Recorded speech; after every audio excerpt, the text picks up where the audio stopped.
Kênh video này mới được tên bạn này.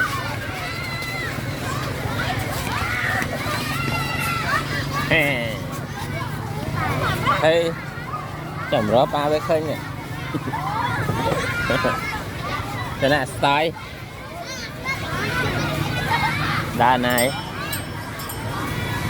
này tỉnh móc brit nó không thôi đây bây giờ mình của mình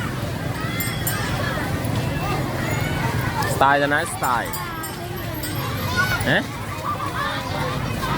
không có em kênh phía và bà con đấy đấy chẳng bạn này hả của bạn đấy chẳng đạn họ có mấy nhỉ đã bọc mấy mình cắt lết té ngọt lấy thì bây giờ bật đây kìa